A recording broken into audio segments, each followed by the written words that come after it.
warahmatullahi wabarakatuh. Hai sahabat Pasca, kembali lagi di podcast Pasca Sarjana IPB. Apa kabar? Mudah-mudahan sahabat Pasca tetap sehat dan selalu bahagia ya. Kali ini kita akan masih mengulik mengenai program studi yang ada di sekolah Pasca Sarjana. Nah, kali ini kita akan mengulik mengenai program studi yang termuda nih di sekolah Pasca Sarjana, yaitu program studi Logistik Agromaritim. Untuk itu telah hadir di sini bersama saya narasumber kita hari ini, Ketua Program Studi dari Program Studi Logistik Agromaritim, yaitu Profesor Dr. Insinyur Yandra Arkeman, Master of Engineering. Assalamualaikum Bapak. Waalaikumsalam, Mbak Apa Suli. kabarnya Pak? Alhamdulillah baik. Alhamdulillah ya Pak. Sehat ya Pak ya? Sehat, alhamdulillah. Saya panggilnya Pak apa nih? Pak Yandra ya Pak Pak Yandra, ya? ya. Oke. Nah, hari ini kita mau ngobrol-ngobrol nih Pak Ya. mengenai PS yang paling muda nih di Pasca Sarjana, yaitu Ya. PS Logistik Agromaritim ya Ya, Pak ya. baik. Kita langsung aja ya Pak ya, Ya, ke pertanyaan baik. pertama. Nah, untuk PS Logistik ini apa nih Pak latar belakang pendiriannya dan kapan nih berdirinya? Baik, terima kasih Mbak. Jadi PS Logistik Agromaritim ini sebenarnya kita rintis itu sudah sejak lama, sejak tahun 2010 mungkin internal IPB ya, dengan adanya sistem logistik nasional. Nah, ini dipercepat lagi dengan kedatangan Presiden RI waktu itu Pak Jokowi di IPB, kalau nggak salah tuh tahun 2017. Nah, beliau menyampaikan universitas itu harus kreatif katanya, harus bisa membuat program prodi-prodi yang unik. Nah, kemudian Pak Rektor waktu itu, Pak Heri Suhardianto, dengan kami, tim logistik, sepakat mendirikan S2 Logistik Agromaritim. Nah, berarti tahun 2017 sudah mulai diinisiasi, dan ternyata prosesnya cukup panjang, tapi tidak terlalu panjang ya. Dalam 2 tahun, 2019, kami sudah berhasil untuk melaunching program ini sehingga bisa intake student itu tahun 2019. Dan alhamdulillah sekarang sudah angkatan kedua dan peminatnya cukup banyak ya. Pertama 12, sekarang itu sekitar 12 lagi, 24. Untuk program termuda di tengah pandemi 12 itu banyak. Ya, betul. Tapi untuk bahkan program yang lama berdiri aja pada tutup ya, kita malah berhasil menangkap 12 orang pertama dan 12 orang kedua. Dan insya Allah di masa depan ya, di semester 3 ini akan lebih banyak lagi pengikutnya. Demikian Bu Suli. Oke, berarti program studi Logistik Agromaritim ini bisa dibilang program studi pertama dong ya Pak ya di Indonesia. Karena kan tadi request dari Pak ini, Pak Presiden bahwa harus memiliki program studi yang unik. Ya, seperti itu, benar Pak ya? Ya, baik. Sebenarnya pendidikan logistik di Indonesia itu bukan kami yang pertama, ya sudah ada, tapi masih sedikit. Kalau nggak salah di Jakarta 1, di Indonesia itu paling 2 yang mempunyai nama logistik. Tetapi yang mempelajari logistik ya kita tidak bisa menutup mata ya. Di teknik industri orang belajar logistik, di ekonomi orang belajar logistik, ya kan? Mungkin di mana lagi, di manajemen bisnis orang belajar logistik. Tapi yang namanya logistik dan gelarnya Master of Logistik itu kami mungkin saya bisa bilang yang pertama atau mungkin termasuk yang pertama ya, kalau saya belum periksa lagi, kalau kami klaim itu yang pertama. Jadi begitu. Jadi kalau untuk nama jadi memang baru ini ya Pak ya, program studi yang benar-benar logistik gitu mungkin ya, juga bukan yang pertama, tapi Logistik Agromaritim ya, khusus mempelajari logistik pertanian dan logistik perikanan dan kelautan. Itu yang pertama ya. Oke. Nah, untuk selanjutnya nih Pak, untuk ciri khas nih, berarti ciri khas dari PS Logistiknya IPB itu apa Pak? Nah, ciri khas logistik IPB itu ada 2 atau 3. 1, kita belajar komoditas pertanian. Kita belajar logistik bahan-bahan pertanian. Nah, ini khas ini karena kompleks. Hasil pertanian itu kan mudah rusak, musiman, dan juga bulky. Bulky artinya ukurannya nggak sama. Nah, demikian juga hasil kelautan, hasil peternakan. Nah, satu kita belajar itu. Yang mungkin kalau orang logistik murni dia tidak belajar tentang itu. Jadi kami belajar tentang komoditas pertanian. Untuk apa? Untuk ketahanan pangan, ketahanan energi, dan juga untuk industri hasil pertanian, biomaterial dan lain-lain. Oke, berarti memang logistik itu kan memang sangat penting ya Pak ya, Sangat terutama penting, di ya, zaman betul. seperti ini kita ada bencana atau apa, jadi sangat penting sekali untuk mempertahankan Iya. bagaimana cara mempertahankan supaya komoditas pangan itu tidak rusak seperti Ya, itu ya Pak betul. ya, dan di PS ini mempelajari hal seperti itu ya Pak. Ya, baik. Ya. Nah, untuk Nah, yang kedua, cirinya kan ada 2 atau 3 tadi. Tiga. Yang kedua, kita belajar tentang digital agrologistik. Jadi sekarang era digital, ya, era industri 4.0 sesuai juga dengan misi IPB Agromaritim 4.0. Jadi kurikulumnya sudah didesain itu untuk mempelajari teknologi digital. Sebagai contoh ada 2 mata ajaran, ya, analisis big data, analisis kuantitatif dan big data. Itu didapatkan di semester 1. Juga blockchain. Teknologi blockchain untuk agrologistik itu di semester 1. Itu sebagai contoh. Nah, yang lain-lainnya di kuliah lain juga diselipkan tuh, ya, diselipkan bagaimana penggunaan teknologi digital ini sangat penting di bidang agrologistik. Nah, ini ciri kedua. Nah, ciri ketiga adalah kita belajar tentang bagaimana integrasi. Ya, integrasi dari hulu ke hilir. Jadi integrasi ini melibatkan berbagai stakeholders. Nama sekarang tuh ekosistem, nama kerennya. Jadi ekosistem logistik nasional. Nah, itu kita pelajari. Sekali lagi untuk ketiga itu untuk pangan, bioenergi dan biomaterial. Dan inilah ciri dari kami, ya. Jadi ekosistem logistik nasional pangan itu di IPB. Sistem logistik nasional untuk bioenergi itu IPB yang mempelajari. Dan satu lagi ekosistem logistik nasional untuk bioindustri, industri pertanian, ya, biomaterial dan lain-lain. Itu juga kita pelajari di sini. Oke, berarti sangat luas juga ya Pak ya, dari industrinya juga, terus Ya. dari ekosistem bagaimana cara penanganan komoditas logistik itu dari hulu ke hilir itu Ya. sangat penting, Ya. penting sekali itu ya. Jadi sahabat pasca Ya. yang ingin mempelajari tentang logistik nih, ini dari tadi ada 3 aspek itu ya Pak ya. Ya.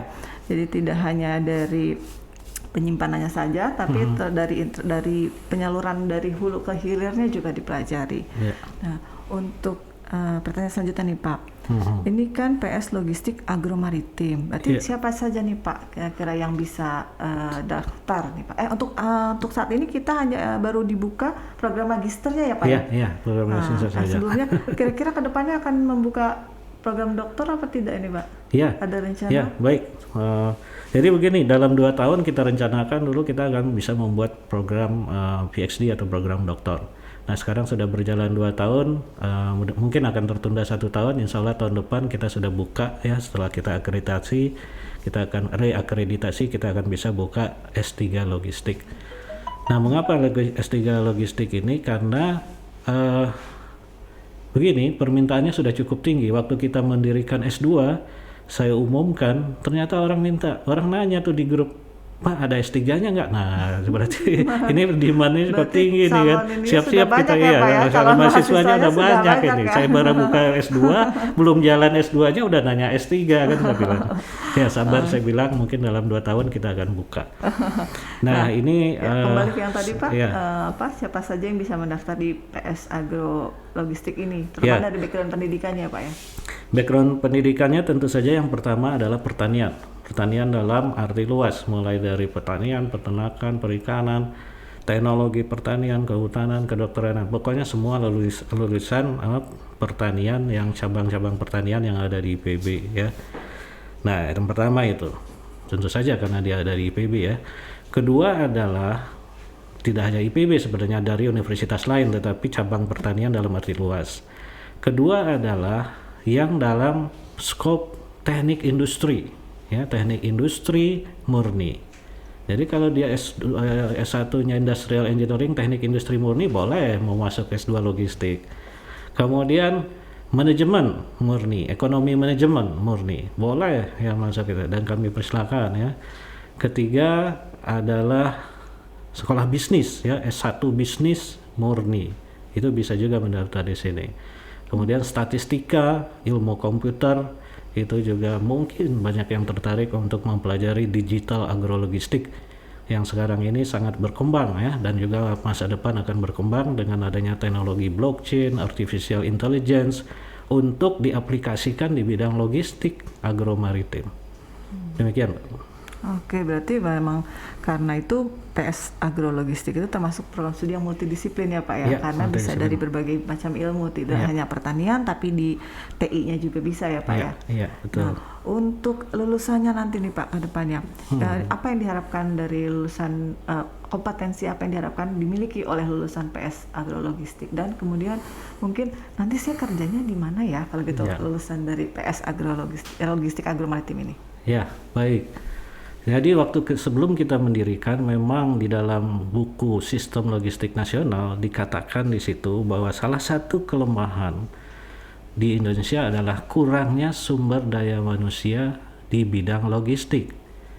Nah, pendidikan logistik waktu itu ya tahun 2010-an sampai sekarang, sampai 2000, mungkin sampai sekarang juga ya, bahwa yang bekerja di bidang logistik bukan alumni logistik, tapi alumni teknik industri, alumni TI, teknik industri, ekonomi manajemen, bisnis, atau logistik umum. Nah, sekarang kita memerlukan ya sekolah yang memang mendidik dengan kurikulum logistik. Jadi tidak hanya orang TI dengan skripsi, dengan tesis bidang logistik. Tidak, dia dari kurikulum awal masuk sudah belajar logistik. Lebih fokus lagi bahwa logistik yang dipelajari itu adalah logistik agromaritim. Nah, untuk itulah kita membuka program studi ini, dan tentu saja kita prediksi bahwa 1 tahun 2 tahun ke depan ya sampai puluhan tahun mungkin masih, nah lulusan logistik agromaritim ini akan terpakai di sektor logistik, sektor bisnis, sektor industri, sektor pertanian, agromaritim di seluruh Indonesia. Itu permintaannya sangat tinggi ya, kebutuhan tenaga kerjanya sangat tinggi, bahkan bisa ya saya nggak tahu persisnya ribuan mungkin per tahunnya, sementara sekolahnya nggak ada kan gitu. Iya, Makanya ini betul. kita dirikan kira-kira gitu Pak. Oke, untuk tadi berarti untuk bidang pekerjaannya nanti banyak ya Pak ya, untuk lulusan logistik ini bisa bekerja di bidang segala macam ya Pak ya, berarti Iya, ya, yang bisa. berhubungan dengan logistik Iya, terutama. iya. Itu ya, seperti itu. Nah, untuk pertanyaan selanjutnya Pak, untuk saat ini program studi logistik agromaritim itu membuka berapa jalur pendaftaran Pak? Karena Iya. apakah reguler saja yang perkuliahannya di Senin sampai Jumat, atau menyediakan pula untuk yang tidak bisa ikut kuliah di hari reguler, misalkan Pak yang sudah bekerja tapi ingin melanjutkan studi di bidang logistik? Ya, jadi ada 3 jalur ya. Pertama jalur reguler yang biasa kita di hari kerja. Yang kedua adalah jalur khusus dalam pelaksanaan ya. Jadi kurikulumnya sama dengan reguler, dia pelaksanaannya hari Jumat dan Sabtu. Ini khusus untuk karyawan ya, banyak. Nah, yang ketiga adalah jalur khusus dalam konsentrasi. Karena permintaan pasar kami baru saja tahun ini sudah dibuka, yaitu logistik industri halal. Nah, ini permintaannya sangat tinggi nih, karena industri halal ini adalah industri yang akan berkembang di Indonesia. UMKM halal ya, industri besar halal itu akan sangat berkembang di Indonesia saat ini. Ekonomi Indonesia akan dibangun oleh industri halal ini. Nah, kita lihat sendiri sudah banyak ya di pemberitaan di TV bagaimana industri, dan dukungan pemerintah terhadap industri halal ini juga sangat banyak ya, sangat tinggi. Nah, kita mempersiapkan juga logistik industri halal. Nah, ini juga ada jalur penyelenggaraan khusus, dan sekarang permintaan terhadap ini cukup tinggi nih, logistik industri halal ini. Oke, mungkin untuk industri halal ini berarti bisa bekerja sama gitu ya Pak ya, dari suatu Ya. ini ada kerjasama khususan ingin mempelajari tentang untuk industri logistik halal. industri halal ini kami bekerja sama dengan Halal Science Center IPB, karena tentu saja dosen-dosen logistik konsentrasinya ilmunya adalah tentang logistik. Bagaimana tentang kehalalan itu adalah tentu saja yang lebih kompeten adalah Halal Science Center. Nah, kerjasama ini 2 arah sebenarnya. Waktu itu saya webinar di Jakarta, yang mendengarkan Halal Science Center, dia bilang, wah kami perlu ahli-ahli di bidang logistik industri halal katanya ya. Nah, sementara waktu itu saya bilang kami sudah menyelenggarakan logistik agromaritim. Nah, bagaimana kalau kita bekerja sama sehingga ada logistik industri halal? Karena industri halal itu kan industri pertanian, agroindustri atau ya sebagian dari industri agromaritim kan gitu kan, industri pangan kan, yang memproduksi barang pangan halal. Nah, ini kerjasama yang sangat baik dan respon swasta pun juga cukup tinggi. Saat ini saya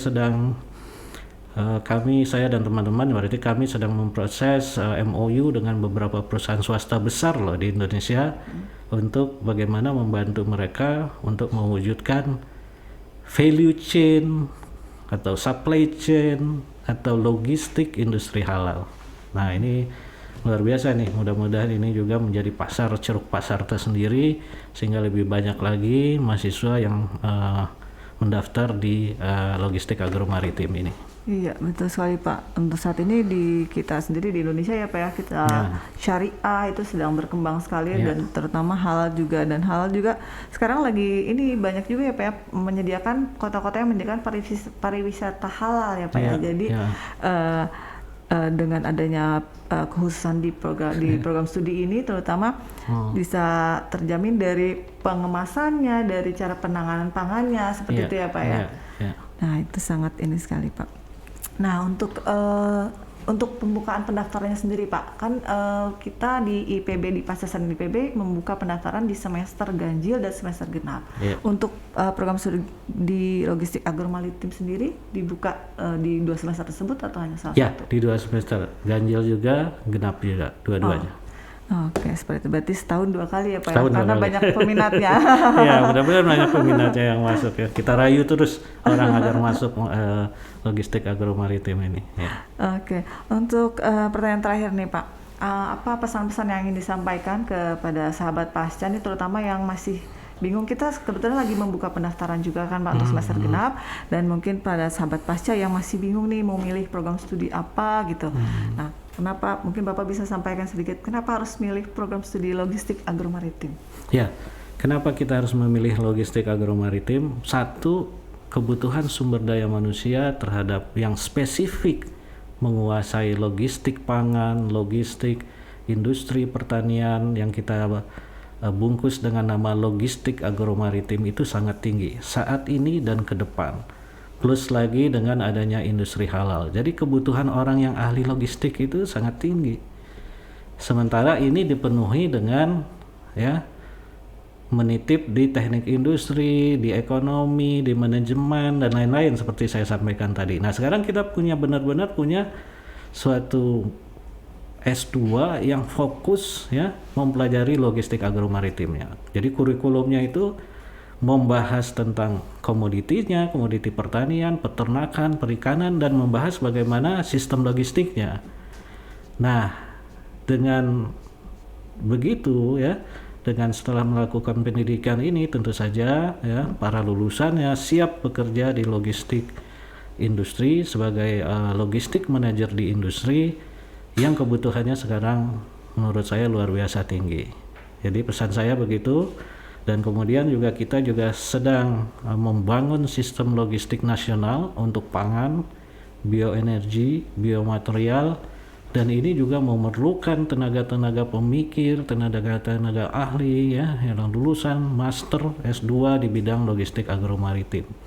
Jadi saya optimis, insya Allah alumni dari logistik agromaritim ini akan bisa mengisi posisi-posisi penting di industri pangan, industri bioenergi, di pemerintahan, dan di tempat-tempat lain yang memerlukan orang dengan keahlian logistik agromaritim. Demikian Bu. Oke, nah demikian sahabat Pasca. Jadi mungkin bisa kita simpulkan ya Pak ya, meskipun program studi ini baru, tapi memang program studi ini sangat diminati karena ternyata SDM logistik di Indonesia itu masih kurang ya Pak ya, seperti itu.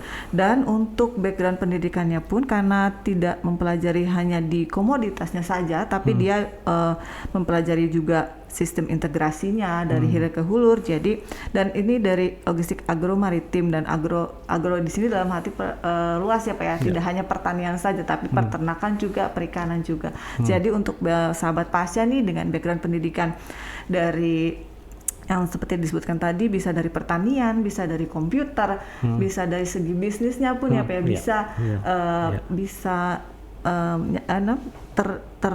ini dengan pendidikan di logistik agro maritim ini seperti itu. Dan juga untuk bidang pekerjaannya pun nanti tidak akan terlalu sulit ya Pak ya, karena memang sangat dibutuhkan untuk lulusan dari kekhususan logistik agro maritim ini. Seperti itu bincang-bincang kali ini. Terima kasih banyak Pak Yandra atas waktunya untuk dapat hadir di sini. Nah, untuk sahabat pasca nih, apabila masih ada yang kurang atau ingin ditanyakan mengenai program studi logistik agro maritim, dapat menghubungi langsung ke sekretariat program studinya di alamat email log@apps.ipb.ac.id atau bisa juga di Instagram @logipb. Nah, untuk informasi pendaftaran mahasiswa baru dapat dilihat juga di laman admisi.ipb.ac.id. Nah, sebelum saya menutup podcast ini, saya biasanya pakai pantun nih Pak, untuk podcastnya. Iya, boleh ya Pak ya? Kita dengarkan dulu. Jalan-jalan ke kolam pemancingan, berangkatnya naik motor. Hai sahabat pasca, jangan lupakan pendidikan. Yuk buruan daftar di Sekolah Pasca Sarjana Institut Pertanian Bogor yang ramah dan berkualitas. Sampai jumpa di podcast Pasca Sarjana IPB selanjutnya. Wassalamualaikum warahmatullahi wabarakatuh. Waalaikumsalam.